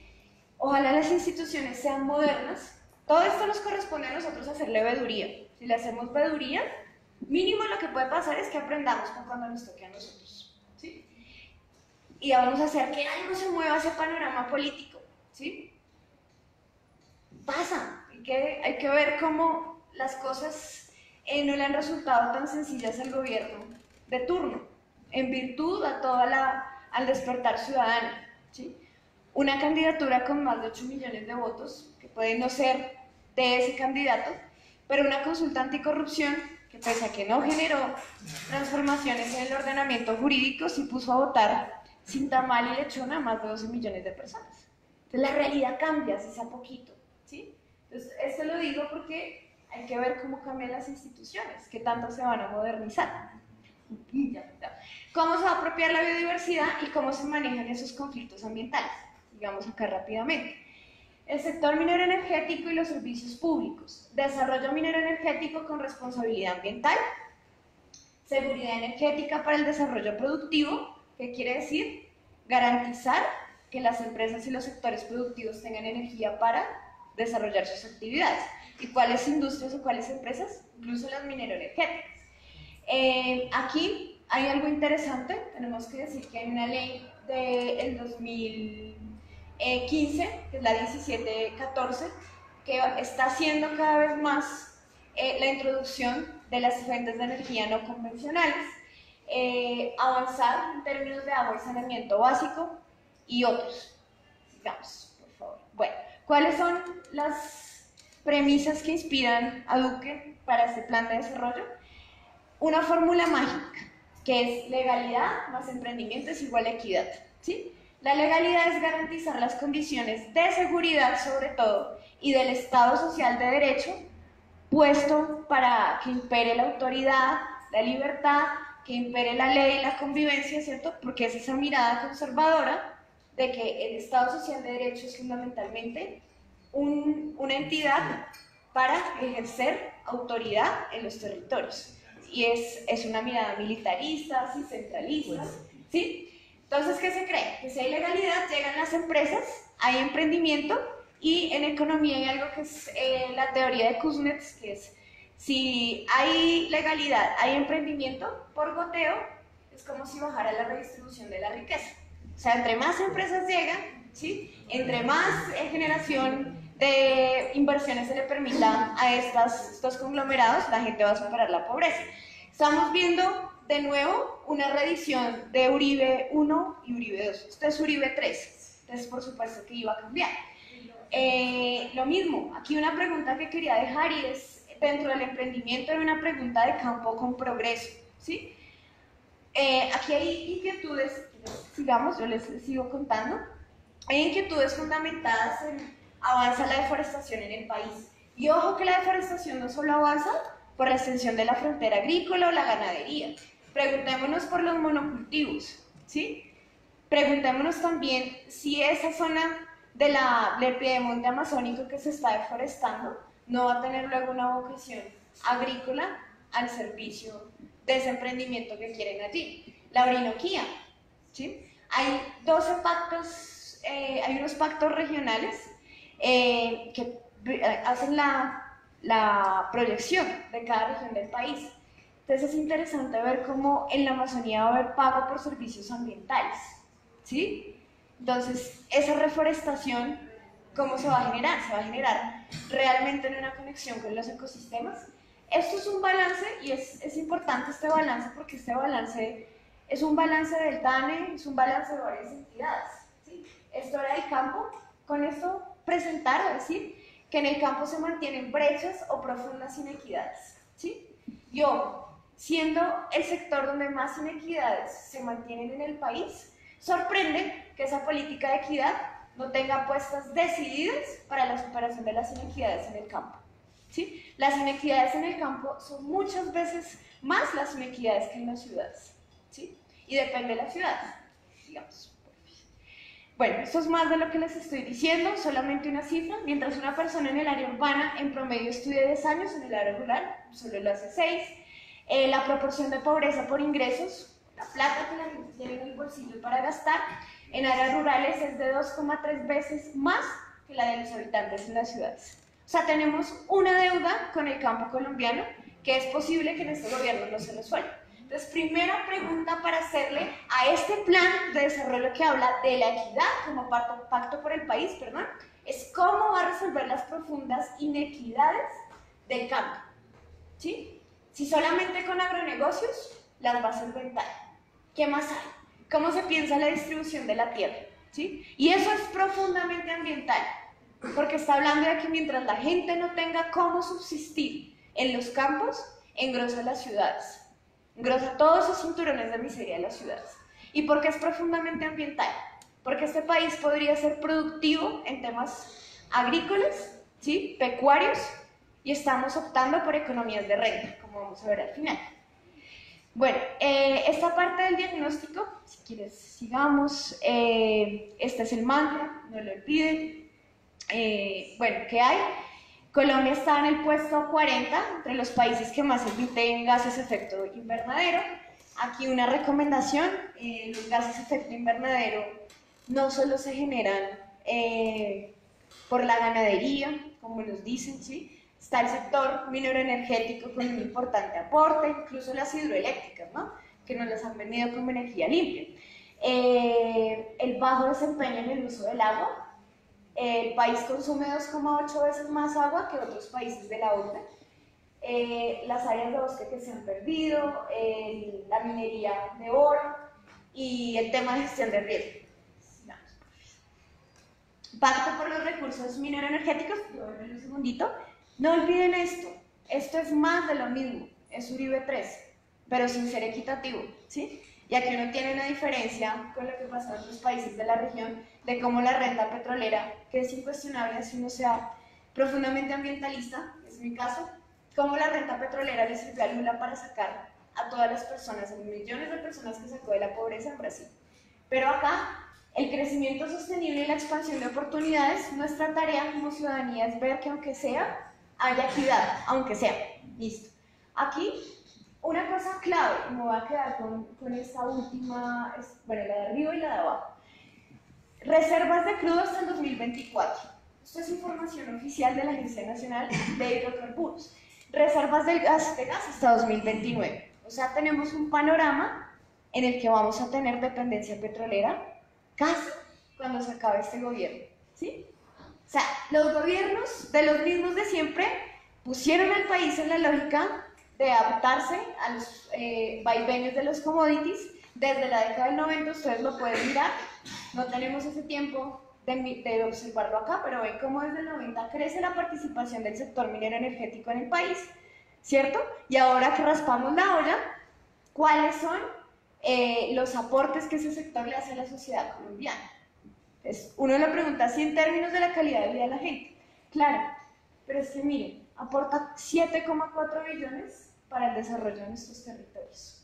Y aquí yo sí quiero ser crítica, ¿sí? No por estar en una fuerza política que es oposición al gobierno, no es conocer que el país depende del petróleo. Miren, esto es plata con la que el país se desarrolla, ¿sí? Eso es un hecho objetivo. ¿Qué podría hacer este gobierno? acciones decididas para superar la dependencia, pero nos va a llevar a más dependencia. Sigamos, por favor.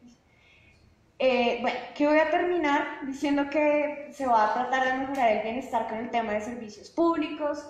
Sigamos, esto es, ¿qué es lo que el gobierno piensa hacer a partir de un diagnóstico de inequidades en el acceso al agua en Colombia, muy fuertes, inequidades en el acceso a la energía, y vamos a ver entonces cuáles son las apuestas, ¿sí? Aquí, a grosso modo, y pues ojalá tengamos chance de poder complementar en esto, ¿sí? Esta es la hoja de ruta de lo que nosotros debemos defender. Esta es la hoja de ruta de lo que nosotros debemos superar. ¿Qué hay? Acceso a recursos genéticos, ¿sí? ¿Recuerdan que la biodiversidad aparece como una de las apuestas del Pacto por la Sostenibilidad? Entonces, es probable que la biodiversidad entre con más contundencia a ser apropiada por empresas o por las fuerzas del mercado, ¿sí? Incluso ustedes pueden mirar Manuel Elkin Patarroyo, la experiencia que ha tenido de apropiarse de biodiversidad de manera incluso ilegal. Mediar conflictos socioambientales en áreas protegidas, ¿sí? Y aquí es clave decir que inclusive la Constitución, con mecanismos como la consulta popular, plantea estrategias de mediación de conflictos, ¿sí? Y aquí es el Ejecutivo el que va a tomar una parte activa solventando los conflictos socioambientales, ¿sí? Entonces es presión adicional para que esos conflictos se tramiten, y ustedes han escuchado, no porque lo tenga que decir yo acá, la posición del gobierno frente a las empresas. Han escuchado lo que pasó con Anglo-Gola Shanting hace unos días, ¿no? Y el reversazo que puede tener la consulta popular. Entonces imagínense ahora nuevos mecanismos del Ejecutivo presionando por solventar conflictos socioambientales. Bueno, hay una apuesta decidida por criminalizar lo que es la deforestación. Y aquí hay que poner ojo, ¿qué se va a criminalizar de la deforestación? ¿Sí? Al campesino que va a talar X cantidad de árboles para tener su cultivo, para poner sus vacas, ¿qué es? Eso es lo que necesitamos preguntar. ¿Cómo se criminaliza? ¿Sí? ¿Acaso cuando hay un monocultivo? Bueno, ahí hablamos de criminalizar, ahí de qué hablamos. Hay autorización para plantas de procesamiento móviles para la obtención de oro libre de mercurio. Otra cosa muy importante, y es como a los mineros tradicionales, a los pequeños mineros, esto les podría ayudar, perjudicar en su actividad, que recordemos en algunos territorios es ancestral. Se modifica la superintendencia de servicios públicos domiciliarios, porque lo cierto es que este plan de desarrollo parece el planeta de los simios, dijimos nosotros en un análisis que hicimos, y es una cantidad de micos que se introducen de manera ahí casi soterrada, que cuando pasan pues nos llevan a estas cosas. Había un artículo que permitía unas funciones especiales en la Presidencia de la República. Ese artículo fue eliminado. Eran facultades especiales, ¿sí? Acordémonos que estamos en el Uribato. Entonces, ese tipo de cosas ocurren. Unos micos que van a hacer que estas cosas ocurran. Licencia ambiental temporal para la formalización minera, ¿sí? Aquí lo cierto es que los pequeños mineros vienen en unas luchas hace varios años porque su actividad se formalice y se pueda formalizar en contextos de violencia, en contextos de competencia frente a grandes empresas. Entonces aquí hay que preguntar diferencialmente esa actividad que se ejerce. Los pactos territoriales es más presencia del Ejecutivo en la región. Entonces si hablamos del centralismo, vamos a ver cuáles son los mecanismos como la presidencia va a llegar a las regiones a generar o de alguna forma orientar líneas de desarrollo, ¿sí? Este es un Estado mucho más centralizado, coherente con lo que vivimos 1 y 2, este es el tercer periodo, ¿sí? Impulso a energías limpias, que eso, pues la verdad, ahí no hubo discusión política, nosotros incluso decimos sí, que se impulsen, que nos vayan haciendo a nosotros la experiencia para cuando nos toque. Implementar medios de transporte con energías limpias, mejorar prestación de servicios públicos, pagos de servicios ambientales en territorios indígenas y del pueblo afro, Palenque, Raizal, consejos comunitarios, ¿sí? ¿Cómo va a entrar esto a operar? Es Son grupos étnicos que cuidan un territorio bajo unas lógicas de unos proyectos que no se diseñan acá ni siquiera, y además lo hacen con la mirada de el que contamina paga. ¿Yo qué estoy haciendo? Pues librando al que contamina con la generación de un pequeño espacio cuidado, preservado ecosistémicamente. Voy a terminar con, bueno, la reforestación, hay protección animal también ahí. Nos hablan de requisitos diferenciales para las concesiones mineras, montos de regalías para la propiedad privada de algunos minerales en el país. Miren, tasa para la realización de la consulta previa. Y es que aquí se propone que quien empresa que necesite hacer consulta previa se meta la mano al bolsillo también y aporte para la realización. ¿Qué es esto? Es cada vez más un Estado corporativo, es cada vez más un Estado que facilita que la consulta previa se haga porque quien puede pagarla, la realice. Política pública para el sector campesino.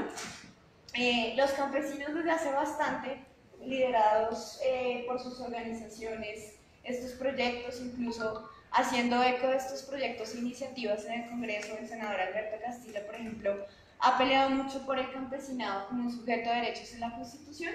Bueno, ahora nos dicen que hay una política pública para el sector campesino. A ver eso, ¿cierto?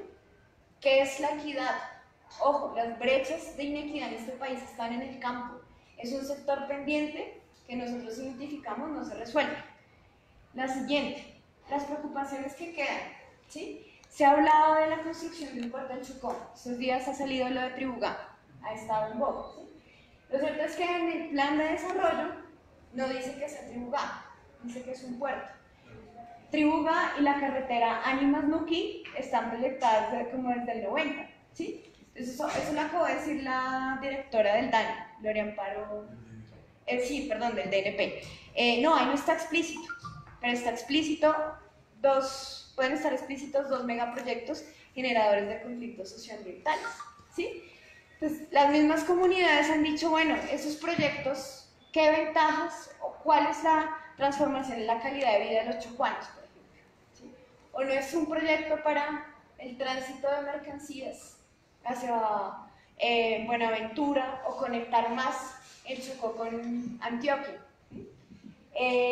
Avance de proyectos pilotos de fracking, pues ya Lucho se refirió con bastante profundidad al respecto. Eso está incorporado en las bases, en el articulado no dice nada del fracking.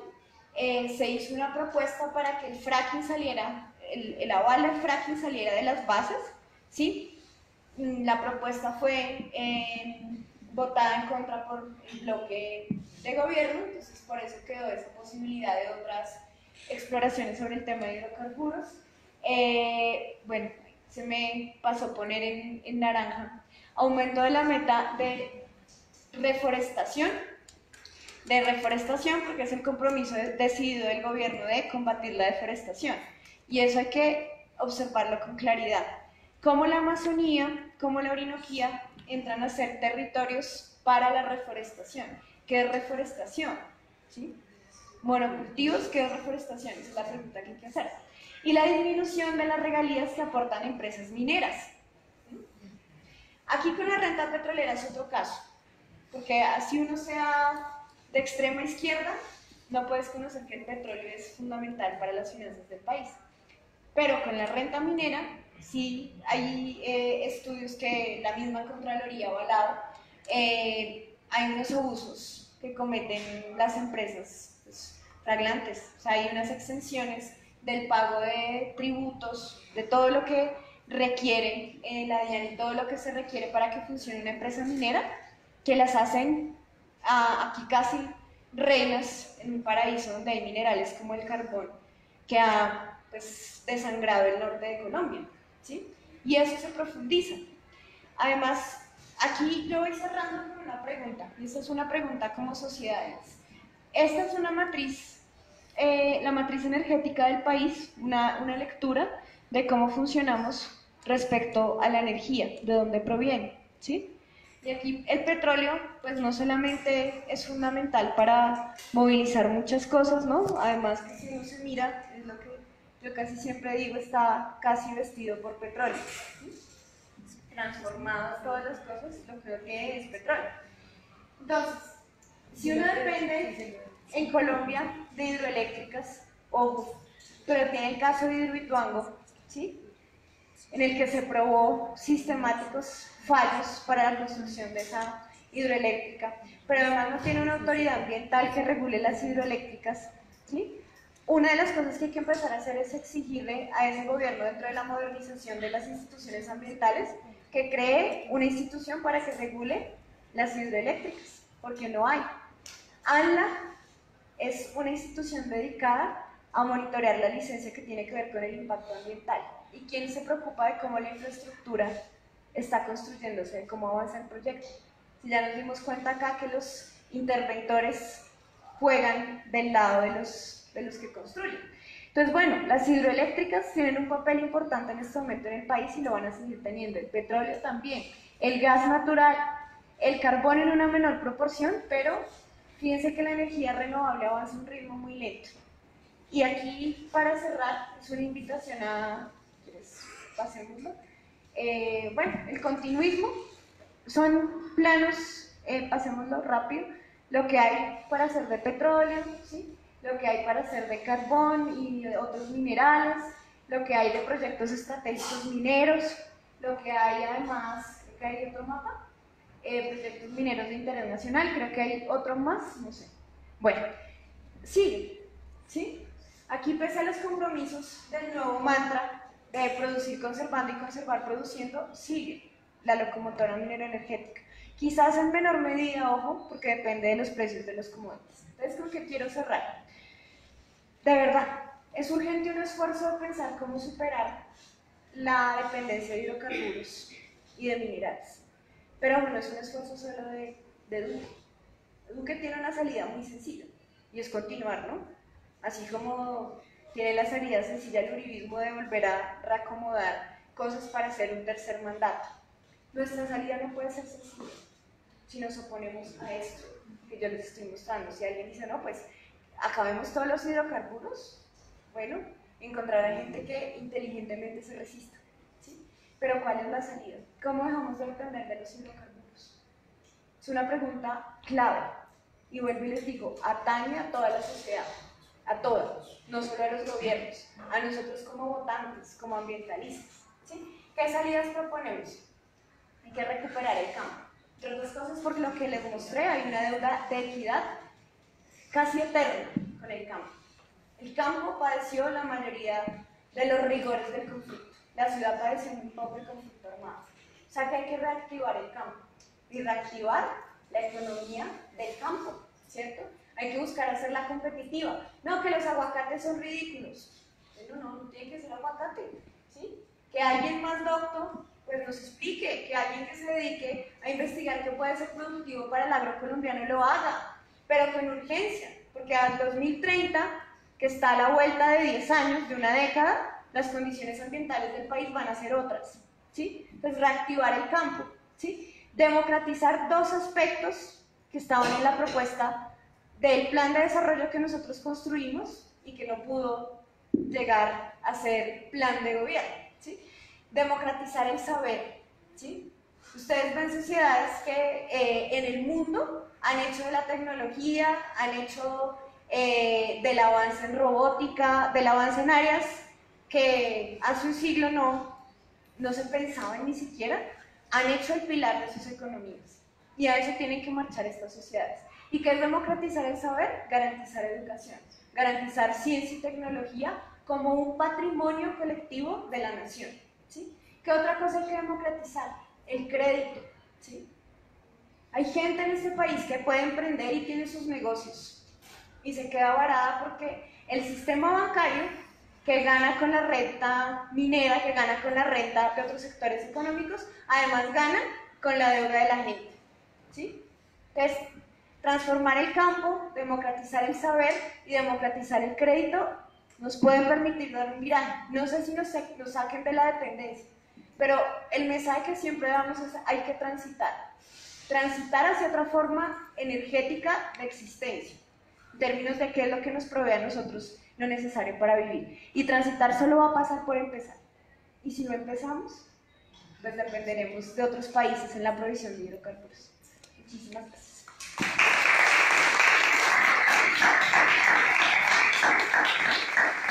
Bueno, pues, compañeros, ahí está Estefanía y creo que hoy hemos tenido unos ponentes, ha sido muy interesante por dos cosas, creo yo. Primero, todos son gente joven, lo cual quiere decir como cuando empezaste la intervención, el país avanza, el país crece, no se ha estancado, ahí estamos, hay generación de recambio. Dos, se han hecho presentes 3 estrategias que hemos finalmente implementado las organizaciones, que es la estrategia de la resistencia, la movilización social, que fue la expresión que hicieron los compañeros de Azotumbo y la compañera mujer de Caquetá. El otro tema que es la investigación, que es otra estrategia, y ahí tenemos a Luis Enrique con su tema investigativo y su tema jurídico, y lo otro que es el tema de la participación política. Entonces, desde los mismos escenarios de los pasillos donde se toman las decisiones, como dijiste, nos has traído esa mirada. Entonces, propongo que como tenemos un público muy selecto, podríamos hacer las preguntas, si las tenemos, las hacemos directamente sin necesidad de hacer el papelito, sin hacer una intervención, sino la pregunta, o bueno, si algún aporte de manera así, más bien rápida. Así que tiene usted la palabra.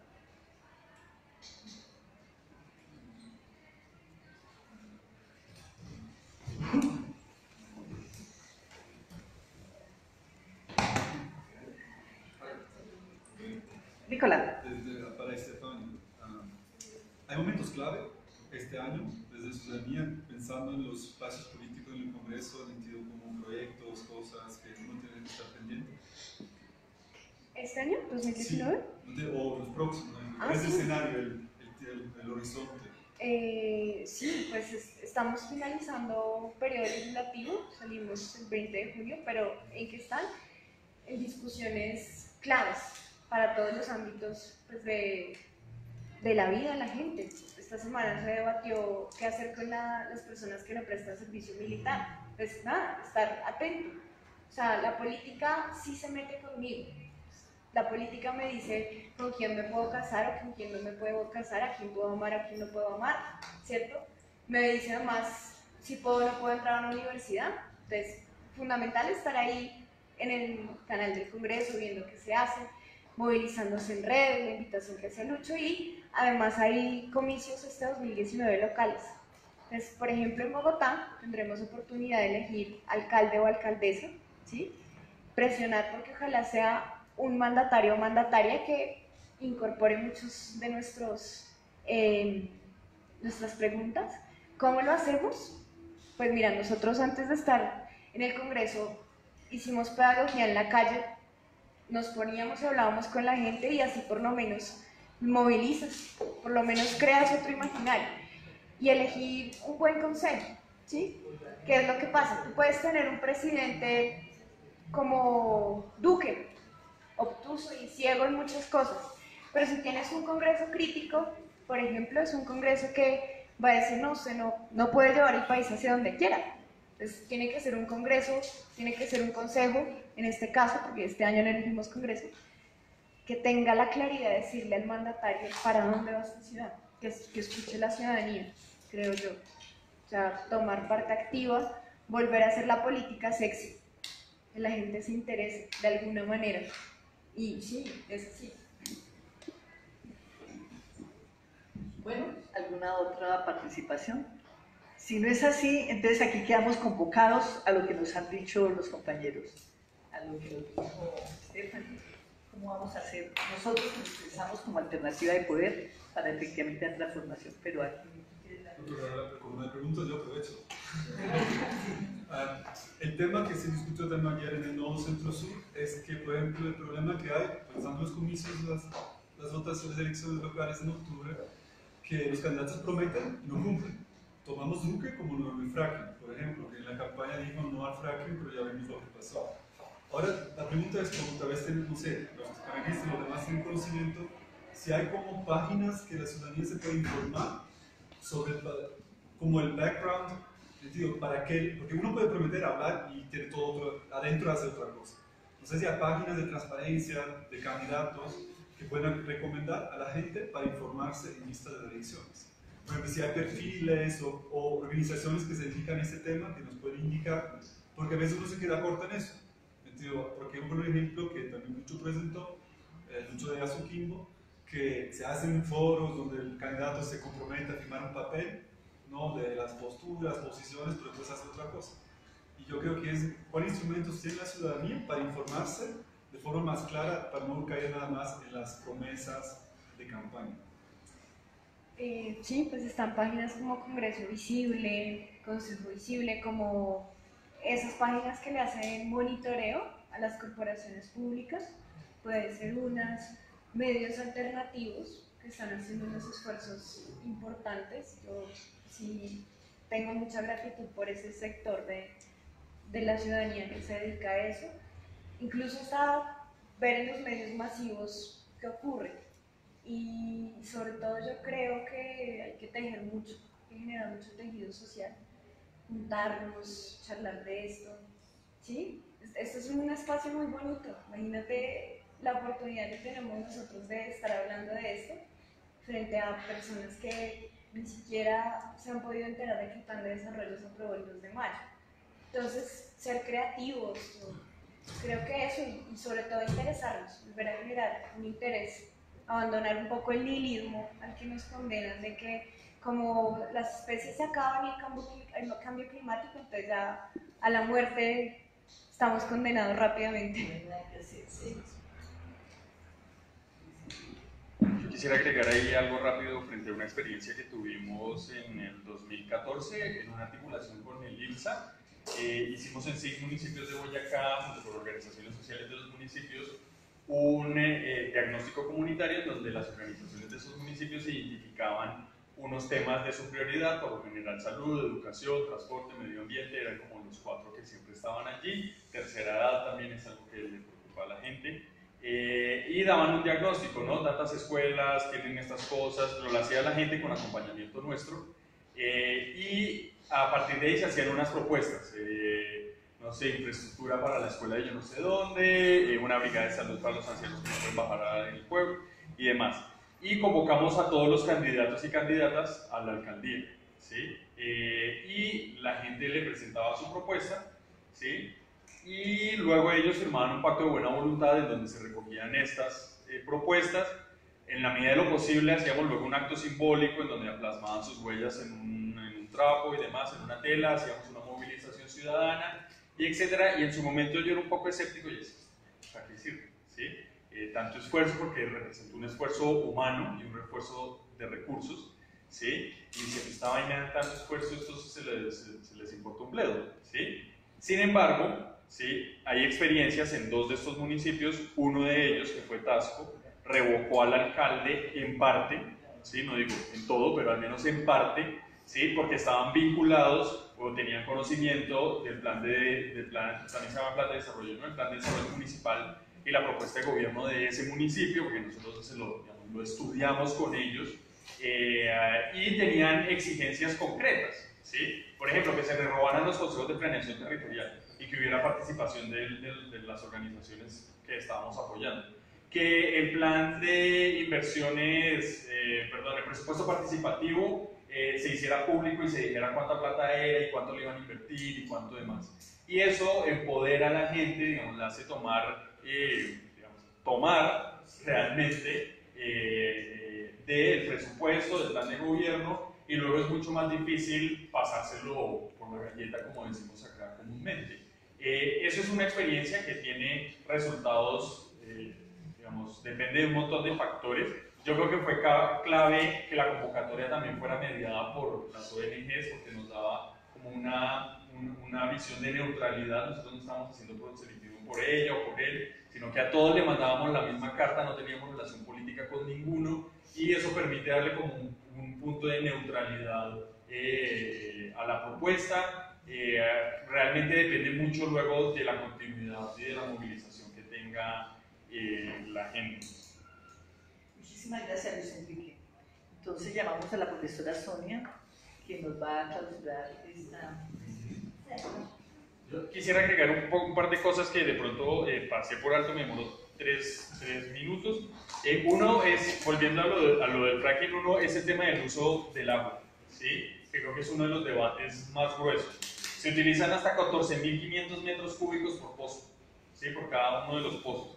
Y el otro tema es el aumento de las emisiones de gas metano que se liberan por digamos, la generación de la fractura y se libera y fluye a través de los mantos de la tierra. Y otro punto que es importante es que hoy existe una moratoria judicial al fracking. ¿Eso qué quiere decir? Que en razón de una acción de nulidad que interpuso la Universidad del Norte, Universidad del Atlántico, pública del Departamento del Atlántico, con sede en Barranquilla, interpuso una acción de nulidad, que eso, una acción de nulidad es una demanda o un papel que se interpone para decir esto es ilegal por tales y tales cosas, ¿sí? Porque vulnera el medio ambiente sano, porque vulnera el principio de precaución. El Consejo de Estado en noviembre del año pasado declaró una medida cautelar que es como stand-by, quédense ahí, todavía no pueden hacer nada hasta que no se clarifique sobre los impactos que pueda haber. Entonces hoy hay una medida cautelar que congela el marco regulatorio y que impide que pueda haber algún tipo de actividad. Sin embargo, cuando uno conversa, por ejemplo, con el director de la ANLA, que desde la Alianza Colombia Libre de Fracking tuvimos la oportunidad de sentarnos con él, se vienen adelantando ya unos procedimientos de 2 o 3 proyectos de fracking, ¿sí? Y todo sigue avanzando, ¿sí? Sigue avanzando porque, por ejemplo, la resolución que crea los términos de referencia para la construcción del estudio de impacto ambiental no se encuentra dentro del marco regulatorio demandado. Entonces dicen, no hay un nexo entre lo que ustedes demandaron frente a la elaboración de los estudios de impacto ambiental. Entonces en el Magdalena Medio hay por lo menos 2 proyectos, o 3 proyectos si uno cuenta a Cesar, 3 proyectos que hoy siguen, digamos, han visto mermada su velocidad y demás, pero siguen teniendo trámite dentro de las instituciones del país. Bueno, muchísimas gracias a todos los compañeros y compañeras que nos han compartido su experiencia, su saber, su reflexión. La academia es un poco más paquidérmica, ¿no? La política claramente no nos da tiempo, tenemos que estar ahí el día a día, estar pensando, es en la acción misma que se materializa la reflexión. La academia estamos todavía muy subordinados a la dictadura de clases. Entonces ustedes se dieron cuenta cómo los estudiantes, de acuerdo a su horario, ya no salen, ¿cierto? Insisto que además es una cultura estudiantil diferente a la que quizás muchos de nosotros en nuestras generaciones pasamos, ¿no? Uno no le pedía permiso al profesor para ir a estos eventos, sino que uno decidía efectivamente a qué asistía. Sin embargo, como en estos tiempos, leyendo un poco el tema de cuáles son estas culturas, estas formas de acercarnos a la política, estas reflexiones, pues vamos a compartir, gracias a la compañera de podio que transmitió en streaming, vamos a compartir todo el desarrollo de la conferencia en la página de la revista de la licenciatura, que es la revista digital de Polifonías de la Educación Comunitaria y Popular. Entonces, que es un espacio que igual, digamos, está abierto justamente para establecer este tipo de vínculos, de contactos, de articulaciones con el movimiento social. Entonces, desde allí vamos a seguir trabajando el tema y al socializarlo, quizás, aunque no estén aquí de cuerpo presente, pues en la reflexión va a ir ganando cada vez más audiencia también. Y en esas estamos, ¿no? Digamos que desde la academia el ejercicio también es, y en este caso nosotros como maestros y maestros, pues también nos requiere un ejercicio muy pedagógico, ¿no? De ir llevando a la gente, ir acercando a las personas a la reflexión y al debate como tal. Tanto que el proceso que mencionaba Lucho del 2014, pues en estos años de acercamiento y de articulación, pues el fin de semana pasado estuvimos visitando la experiencia de Tasco justamente con los compañeros y compañeras de la profesionalización de la licenciatura, que es una profesionalización con líderes sociales. En este proceso, digamos que se van tejiendo también articulaciones y reflexiones. Entonces vamos a cerrar presentando el video de la promoción. Sí, es de la promoción de la marcha carnaval que tendremos el 7 de junio Y la otra propuesta es que podamos hacer con los participantes que están aquí un video cortico también de promoción e invitación para circularlo también por nuestras redes. Entonces, pues muchísimas gracias. Jaime, como siempre, teniéndonos en cuenta para todas estas iniciativas tan interesantes, e insisto que está abierto el espacio en la universidad pública y todos los otros esfuerzos que tenemos para seguir articulando con el movimiento social, porque somos también parte del movimiento social. Entonces, muchísimas gracias. Entonces, miremos el video.